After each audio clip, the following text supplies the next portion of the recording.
আপোনালোকে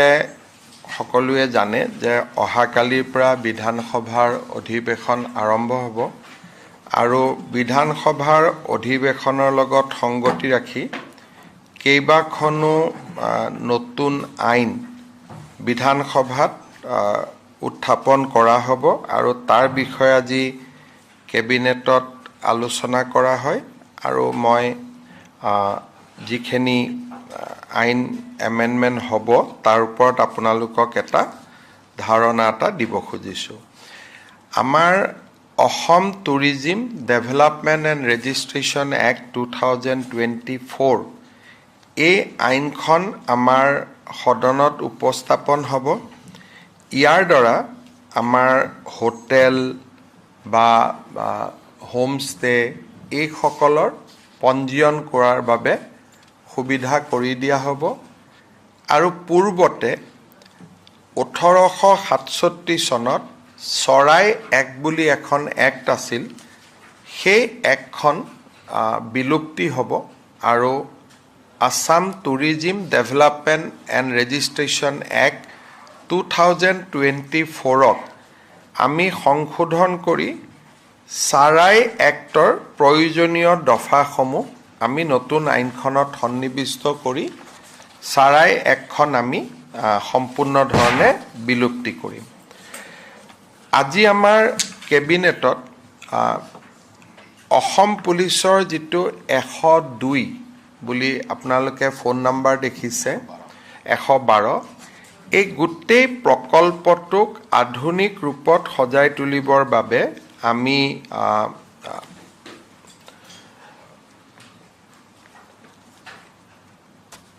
97.90 কোটি টকাৰ অনুমোদন দিওঁ। এই আঁচনিটো এনেকুৱা হ'ব যে 200খন পুলিচৰ ভেন থাকিব। পুলিচ ভেনত সাব ইন্সপেক্টৰ এজনৰ নেতৃত্বত সেই পুলিচ ভেনখন থাকিব। 112ৰ এটা কল চেণ্টাৰ থাকিব, যিটো কল চেণ্টাৰ আমি দেৰগাঁৱত প্ৰতিষ্ঠা কৰিম লাচিত বৰফুকন একাডেমীত। যিকোনো মানুহে মোৰ ঘৰত চুৰ হৈছে, মোৰ ঘৰত ডকাইতি হৈছে বা মোৰ ওপৰত আক্ৰমণ হৈছে, 112ত ফোন কৰাৰ লগে লগে 112ই 108ৰ দৰে প্ৰথমতে আমাৰ যিটো ডেস্ক বোৰ্ড থাকিব তাত GIS ছিগনেলৰ পৰা উলিয়াই ল'ব যে ঘটনাস্থলীৰ পৰা কোনখন গাড়ী ওচৰত আছে আৰু সেই গাড়ীখনক তেওঁলোকে নিৰ্দেশ দিব যে পাণবজাৰত আক্ৰমণ এটা হৈছে বা ঘটনা এটা হৈছে, আপুনি পাণবজাৰৰ কাষত আছে, আপুনি ফাঁচী বজাৰত আছে, তৎকালীনভাৱে আপোনালোকে ঘটনাস্থলীলৈকে যাওক।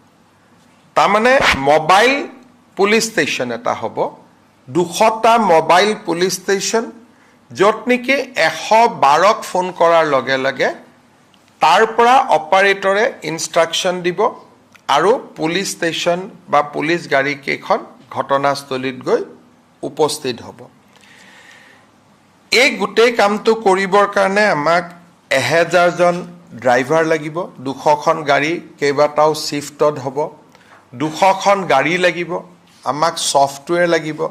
আৰু কণ্ট্ৰল ৰুমত এনি টাইম বহি থাকিবৰ কাৰণে 200গৰাকী ল'ৰা ছোৱালী লাগিব। এই গোটেই প্ৰকল্পটো আমি ৰূপায়ণ কৰিম আৰু তাৰ বাবে 100 কোটি টকা আজি কেবিনেটত অনুমোদন দিয়া হৈছে। এনেধৰণৰ আধুনিক 112ৰ সেৱা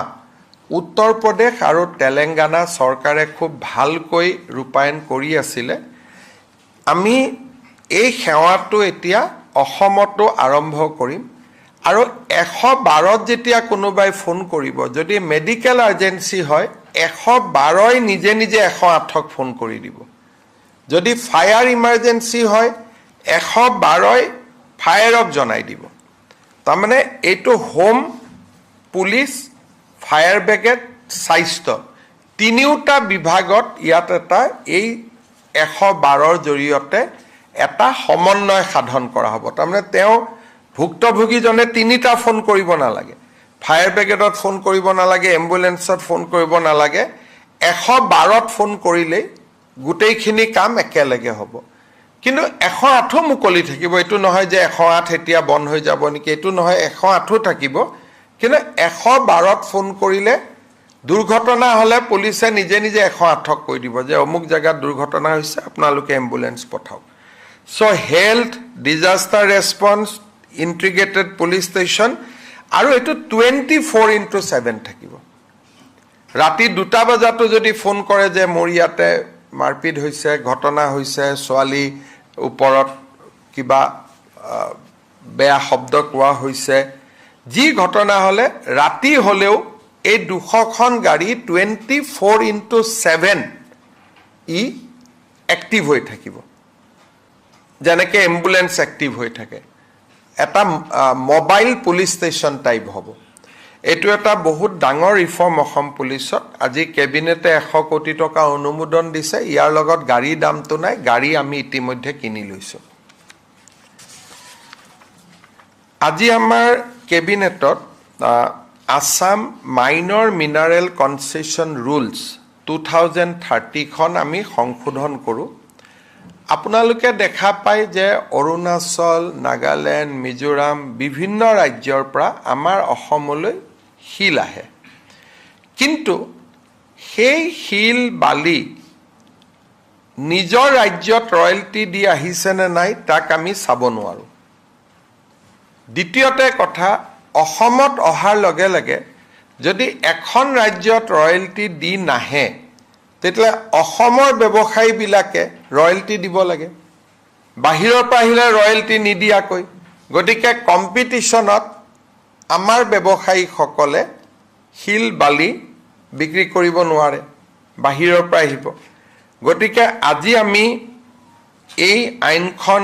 এমেন্ডমেন্ট কৰিছো যে অসমত হিল বালি বাহিৰৰ ৰাজ্যৰ পৰা আহিলেও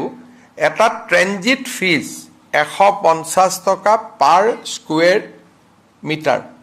আমাৰ ৰাজ্য চৰকাৰক দিব লাগিব আৰু অসমলৈ যি হিল বালি আহিব নিজৰ ৰাজ্যখনত ৰয়্যালটি আৰু জিএসটি দি আহিব লাগিব বিনা ৰয়্যালটি জিএসটি অসমলৈকে এই সামগ্ৰীবিলাক আহিব নোৱাৰিব 3 নম্বৰ আগতে আমাৰ মহল বিলাক এনেকুৱা এটা জায়গাত মহল আছে যেনেকে বানপানী আহি গল হিল আমি নোপোৱা হৈ যাও আইনখন এনেকে অনুমোদন দিয়া হৈছে যে নিৰ্ধাৰিত মহল পৰা 10 কিলোমিটাৰ ভিতৰত তেওঁলোকে ষ্টক ইয়াৰ্ডো পাতিব পাৰিব মহলটো হল নদীৰ কাষত বানপানী আহি গল আমি বালি নোপোৱা হলো গতিকে বানপানী অহাৰ আগতে বালিখিনি আনি টাউন এখনত তেওঁ জমা কৰি থব পাৰিব মহলটোৰ পৰা 10 কিলোমিটাৰ ভিতৰত তেওঁ সামগ্ৰীখিনি আনি জমা ৰাখিব পাৰিব তাৰ মানে আমি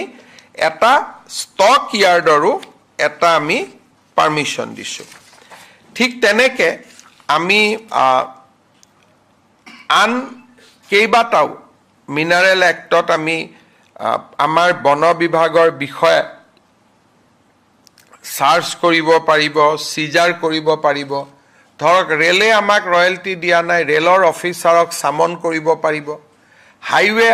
আমাক ৰয়্যালটি দিয়া নাই হাইৱেৰ অফিচাৰক সামন কৰিব পাৰিব অৰ্থাৎ ৰাজহ সংগ্ৰহৰ দৃষ্টিভংগীৰ পৰা আমি একটা শক্তিশালী সংশোধন কৰিছো যাতে ফৰেষ্ট ৰয়্যালটিটো ফাঁকি দিয়াটো কমি যায় আৰু ফৰেষ্ট ৰয়্যালটি যাতে অসমৰ বৃদ্ধি হয় আজি আমি আমুল আপোনালোকে আমুলৰ নাম সকলোৱে শুনিছে এটা milk processing unit Biswanath Chariali তেওঁলোকে স্থাপন কৰিব ৰাণীত ইতিমধ্যে তেওঁলোকে স্থাপন কৰিছে কাম চলি আছে ৰাণীৰ পিছত বিশ্বনাথ চাৰিআলিত আমুলৰ মিল্ক প্ৰসেসিং ইউনিট স্থাপন কৰিবৰ বাবে আজি ৰাজ্য চৰকাৰে আমুলক 33 বিঘা মাটি বিশ্বনাথ চাৰিআলিত আবণ্টন দিছে যোৱা কেইদিনমান আগত বিশেষকৈ মুখ্যমন্ত্ৰী দায়িত্ব লোৱাৰ পিছতে মই কেইটামান অস্টেৰিটি মেজাৰ দিছিলো যে আমাৰ যেহেতু ওয়েস্ট এছিয়া যুদ্ধ চলি আছে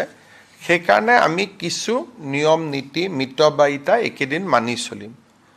ইয়াৰ ভিতৰত যেহেতু এতিয়া আমেৰিকা আৰু ইৰাণৰ যুদ্ধ শেষ হ'ল সেইকাৰণে ইয়াৰ ভিতৰত এটা শৰ্ত আজি আমি শিথিল কৰি দিছোঁ আমি কৈছিলোঁ যে চৰকাৰী অফিচাৰে ব্যক্তিগত বা চৰকাৰী কামত বিদেশত যাব নোৱাৰিব আজিৰ পৰা আমি এইটো কৈছোঁ যে যদি কোনোবাই নিজৰ টকা পইচাৰে বিদেশত যাব পাৰিব আৰু যদি চৰকাৰৰ কিবা জৰুৰী কামত বিদেশত যোৱাৰ প্ৰয়োজন হয় ট্ৰেইনিং প্ৰগ্ৰেম আদি ইয়াৰ যেটো আমি বন্ধ কৰিছিলোঁ আজি আমি হেতু প্ৰত্যাহাৰ কৰিছোঁ যেহেতু ওয়েস্ট এছিয়ান ক্ৰাইসিসটো বৰ্তমান নাই আৰু বহুত মানুহে ব্যক্তিগতভাৱে কোনো কাৰোবাৰ লৰা বাহিৰত পঢ়ি আছে আন কিবা আছে যাবৰ কাৰণে আবেদনো কৰি আছিল যোৱা দুমাহ আমি কাকো অনুমতি দিয়া নাছিলোঁ কিন্তু আজিৰ পৰা ফৰেন ট্ৰেভেলছ আমাৰ অফিচাৰসকলে কৰিব পাৰিব কিন্তু চৰকাৰৰ আগতীয়া অনুমতি লৈ বিনা অনুমতিত নহয় with the advance permission of the government permission লোৱাৰ পিছতহে তেওঁলোকে পাৰিব আমি ৰাজ্য চৰকাৰে সেন্ট্ৰেল এক্টৰ লগত সামঞ্জস্য ৰাখি the Assam shops and establishment একখন আজি সংশোধনৰ প্ৰস্তাৱ আজি আমি অনুমোদন কৰোঁ ঠিক তেনেকে মাইক্ৰ স্মল আৰু মিডিয়াম এণ্টাৰপ্ৰাইজৰ সহায় কৰিবৰ কাৰণে আমি এখন আইন আজি অনুমোদন কৰোঁ Assam micro small and medium enterprise facilitation of establishment and operation bill 2026 এইখনৰ মতে ক্ষুদ্ৰ উদ্যোগসকলে গভৰ্ণমেণ্টৰ কোনো অনুমতি নোলোৱাকৈ প্ৰথম 3 বছৰ উদ্যোগ স্থাপন কৰিব পাৰিব পাৰমিশনৰ কাৰণে ৰখি থাকিব নালাগে তেওঁলোকে নিয়মখিনি মানি এপ্লিকেশনখন কৰিব এপ্লিকেশন আহক বা নাহক চৰকাৰে অনুমোদন দিয়ক বা নিদিয়ক তেওঁলোকে কাম আৰম্ভ কৰিব পাৰিব অকল ক্ষুদ্ৰ উদ্যোগ বৃহৎ উদ্যোগ নহয় আৰু পলিউটিং ইণ্ডাষ্ট্ৰি নহয় প্ৰদূষণ কৰা উদ্যোগ নহয় কাঠৰ মিল তিল এবিলাক নহব কিন্তু বাকি উদ্যোগ তেওঁলোকে বোলে ডিআইসি ৰেজিষ্ট্ৰেচন দিছে নে নাই ইণ্ডাষ্ট্ৰি অনুমতি দিছে নে নাই তেওঁলোকে এইবিলাক চোৱাৰ কোনো প্ৰয়োজন নাই মাত্ৰ এপ্লিকেশনখন দিব আৰু 3 বছৰলৈকে তেওঁলোকে উইদাউট পাৰমিশন চলাই থাকিব পাৰিব 3 বছৰৰ পিছতহে পাৰমিশনৰ কথাটো আহিব ঠিক তেনেকে আমি যদি ইণ্ডাষ্ট্ৰি যিখিনি কোনোবা এখন জিলাত যদি এটা ইণ্ডাষ্ট্ৰিয়েল ষ্টেট আছে সেই ইণ্ডাষ্ট্ৰিয়েল ষ্টেটত উদ্যোগ কৰিবৰ কাৰণে বিদ্যুতৰ পাৰমিশন লবৰ কাৰণে আগতে এইবিলাকত পঞ্চায়তৰ পাৰমিশন লাগে ফায়াৰ ব্ৰিগেডৰ পাৰমিশন লাগে ইলেক্ট্ৰিচিটি বোৰ্ডৰ পাৰমিশন লাগে ইনস্পেকশন লাগে এতিয়া ইণ্ডাষ্ট্ৰিয়েল ষ্টেটত যদি এটা উদ্যোগ হয় এই গোটেই অনুমতি উদ্যোগ বিভাগে দিব পাৰিব সিঙ্গল উইন্ডো ক্লিয়াৰেন্স তেওঁলোকে পঞ্চায়ত জিএমডিএ জিএমসিএ কাকো খুদিব নালাগে যদি ইণ্ডাষ্ট্ৰিয়েল ষ্টেটৰ ভিতৰত হয় চৰকাৰৰ নিয়ম নীতি পৰীক্ষা কৰি উদ্যোগ বিভাগে এই গোটেই অনুমতি তেওঁলোকক দিব পাৰিব কোনো মানুহে বেলেগ বেলেগ জায়গাত যাব নোৱাৰে কিন্তু ইণ্ডাষ্ট্ৰিয়েল ষ্টেটৰ বাহিৰত যদি উদ্যোগ হয় তেতিয়াহলে কিন্তু অনুমতিবোৰ ল'ব লাগিব এই ৰিলেক্সেশনটো অকল ইণ্ডাষ্ট্ৰিয়েল ষ্টেটৰ ভিতৰতহে কৰিব দিয়া হৈছে কিন্তু যদি কোনোবা এটা উদ্যোগ স্থাপন কৰে গাঁৱত বা চহৰত ইণ্ডাষ্ট্ৰিয়েল ষ্টেট নহয় তেতিয়াহলে কিন্তু ফুল পাৰমিশন তেওঁলোকে প্ৰত্যেক বিভাগৰ পৰা ল'ব লাগিব কিন্তু যদি ইণ্ডাষ্ট্ৰিয়েল ষ্টেটৰ ভিতৰত হয় তেতিয়াহলে তেওঁলোকে ইণ্ডাষ্ট্ৰি ডিপাৰ্টমেণ্টে সিঙ্গল উইন্ডো ক্লিয়াৰেন্স তেওঁলোকক দিব পাৰিব আজি কেবিনেটে Assam micro small medium industry আৰু Assam ease of doing business এই দুইখন পাছ কৰে যিখিনি আপোনালোকক মই ইতিমধ্যে ব্ৰিফ কৰিছোঁ ঠিক তেনেকৈ কেবিনেটত আজি টাউন এণ্ড কাণ্ট্ৰি প্লেনিঙৰ কিছু নিয়ম শিথিল কৰি ফায়াৰৰ কিছু নিয়ম শিথিল কৰি ল্যান্ড ৰিক্লাছিফিকেশ্যনৰ নিয়ম শিথিল কৰি আমি অসম জনবিশ্বাস বিল 2026 খনো আজি কেবিনেটত অনুমোদন কৰা হৈছে এই তিনিওখন আইনৰ জৰিয়তে চৰকাৰী ৰেট টেপিজিম বা যিখিনি